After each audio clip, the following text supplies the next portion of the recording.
ओहिने से कहती मम्मी जी से कि सिल कुटवा दी चाही चटनी लहसुन के खाए के आ कुटवावे के बेर कहे ना कि पैसा लाग जी शेर भर चाउर ले लियो सन जा दे तनी एकरा के ओकरा बाद एकरा पे का हो का कोटनी जी बहरिया सिल पर जाओ तनी छेनिया आ गई ह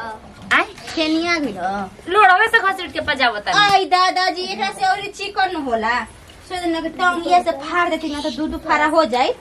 खाना बनावे में फाड़ दो गोइठा देखो तो ओए त रोदिया के ओकर हाल होए हाल भइल बा लकड़ियो ना विवाद चढ़ के काम चलावे घर हां जी ओहे न को पता नहीं आइए भगवान जी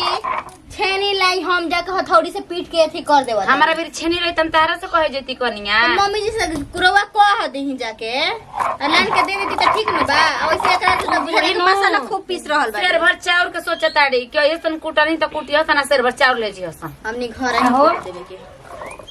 कौन चीज बनाओ तुम एने में हो एने सुनो का होल बा बोली कहने के घर द्वार बढ़िया से लिप पोत के सफाई कर दे जा ठीक बटे ना का है ये कोई मेहमान कोनो बढ़िया चीज बना दे जा ओकर बुचिया के मन पसंद बुचिया बतिया ऊ चीज या होता मेहमान नहीं से बढ़ते मेहमान पढ़ाई खत्म हो गई का वहां के पढ़ाई खत्म नहीं के छुट्टी माने बाद 10 दिन के तो आवती घूमे खातिर तो कह सिल कुटवा दी त ठीक है बात अब मसाला पीसल नहीं के बना कैसे तो हम लोग बोलत रह जाओ कि मेहमान आवताटे एकर से बढ़ के मेहमाने बा देखी कोची का हाल कितनो बानी पूछी जी तो हमनी खातिर मेहमाने न बानी जी तो 10 दिन खातिर आई ना 10 दिन में तुरंत ही गायब हो जाई ना हैं अच्छा तो बढ़िया चीज कोनो तू अपन हाथ से पनीर बना देता तू बढ़िया बनावेलू तो ले आई पनीर वो खरीद के हां हम लिया तनी आ तू कुल तैयारी कर प्याज उस काट द पनीर मसाला ले ले अदरक ले ले बबुआ सुतने के का हो जगले पका ना अभी तक खेलावा तो खटियो पे ला तब तो तहरा वाली बहाना मिल गई शिमला मिर्च ले ले शिमला मिर्च टमाटर अदरक धनिया पत्ता मटर पनीर मसाला ठीक है पनीर ना का आधा किलो पनीर हां तब आधा किलो हम जने 3 पर रही तो बोलिए जे तो 3 पर ले ले हम ठीक बा तो हम लेके आ जाता तो हां ठीक बा ठीक बा हम जाता नहीं तो एतु कर दे जा ठीक बा साफ सफाई से जानते बढ़ जे कि मान लग बाहर भीतर रहती है तो अन्ना जी ठीक है लगे बोले उसी के बात बा बुची के टाइल्स लगावल बा छला छला चिकन चली चुपे रही ना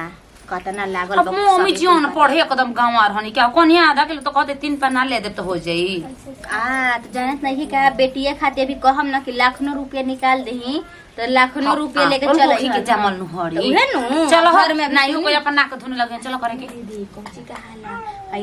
कहते बेटी आवत चिकन चकन करे के कहते बुझात नहीं कितना फुहराट हई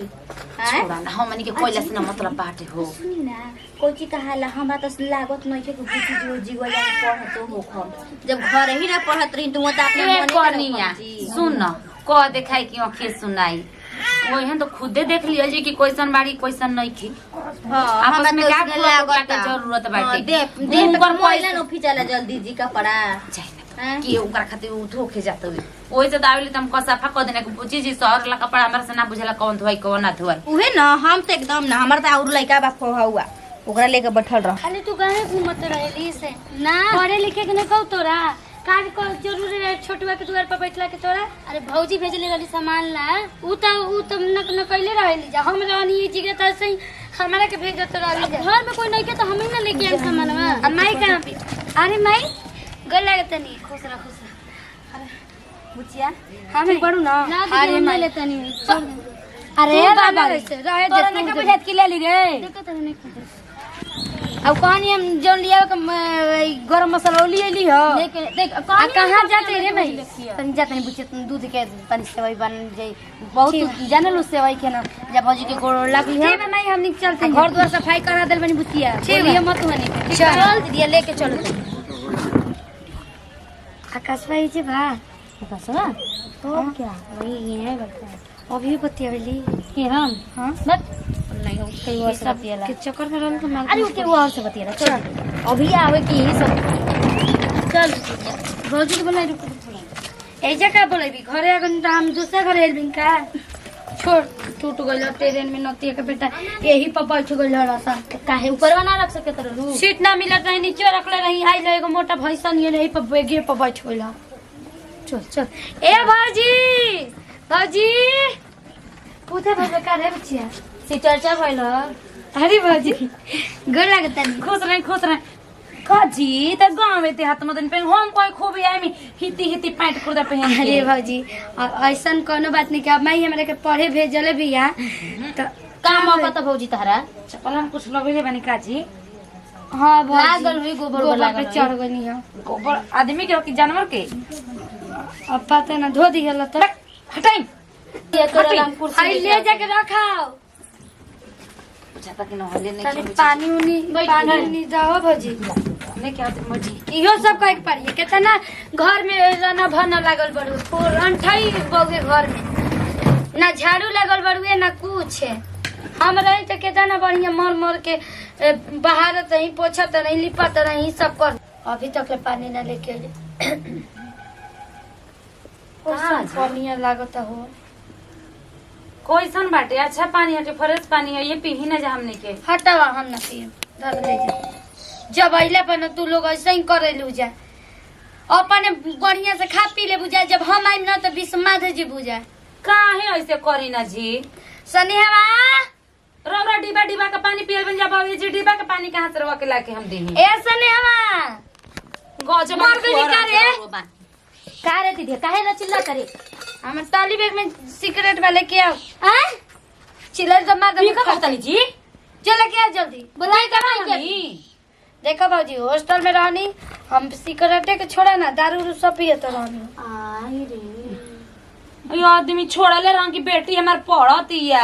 आई बेटी जा कुछ गुलछारा उड़ावत रहे। देखा बाबूजी पढ़ल लिखल तो हरी जना जब पढ़बू जे तब जानबू जे के पढ़ाई के का नियम बढ़। अरे चला हाँ, तारा पढ़ाई मुंह में- पे हाथ देके जानन कितना पढ़ल बड़ू। कि ना सब पता ही करो। हाँ तो तू जल्दी से ना तब कौन बोल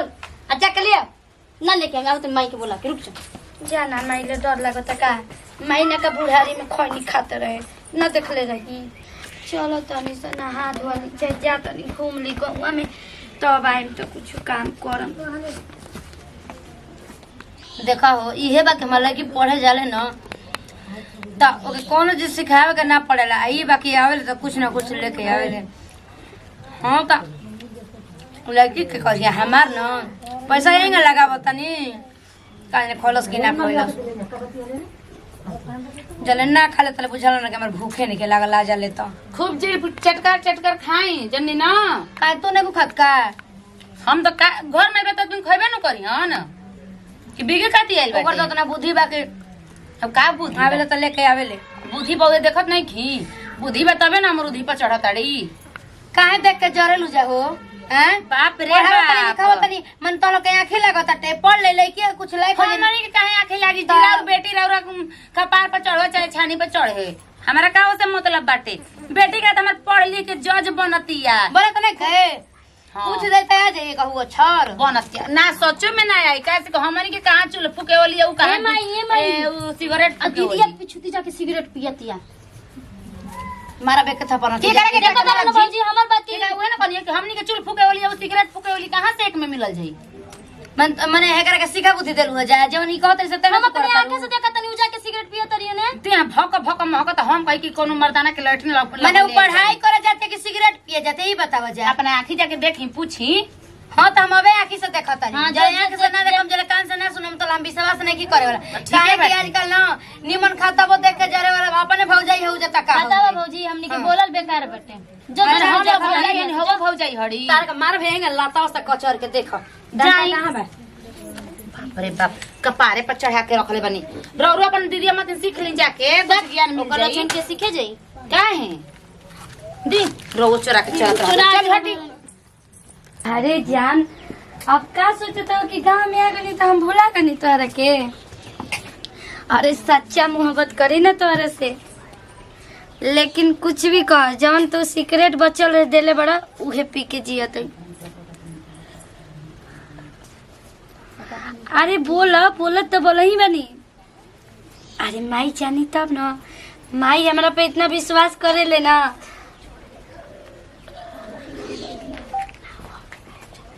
काहो करे जा। चल रे माई चल तोरा के दिखाओ तनी तोरा के देखाई में। अरे हाय क्या करतनी रे ई का करतनी कहत है तो हम विश्वास नहीं करतनी उठ उठ उठ उठ उठ उठ उठ हम कहत नहीं कि काहे महकत ए हिया। जान फोन रखो। जान पर हम पैसा त तन तरह के जान पालन करे खाती जान पालन करे खाती हे माई। करे देख हम कौनो नशा न करते हैं। तो के पियत रहल ओ के पियत रहल तोरा आत्मा पियत रहल रे विपत्ति करे पियबी तू पियबी हम कहनी ना तो हमारे के मारे लागल रखिया। देख हॉस्टल में सब लड़की तोरा पे हम कहता ना सपना सजले रही रे हर जइया करे कि पढ़ावत रहनी तोरा के हे करे के ए जाके चलो बोल देख मैं पढ़ा भी लिखा त कुछ लायक हो जाई हैं फोनो छीन भाई फोनो छीन। हॉस्टल में सब होने वाला रुक नहीं के हम का करता तोरा के मर भी दे मारो ना कि अबे हटी दे फोन दे तोरा के हमें बड़ा सब पढ़ाई करवावत तू चल चल ये जल्दी ना जल्दी सुनो हॉस्टल में ना सब लड़की पियत खाते तो ना हम पियत खाते हैं जल्दी ना एगो लड़का से प्यार हो गइल बा हॉस्टल में तो मैंने कहल का चाहत रही ओकर ले बियाह करम तू हां देख ले तू भइल बड़ अपन मन के ई बतिया चल चल अपनी बापा के लगावा आई माई। चल तोरा के पढ़ाई करवावत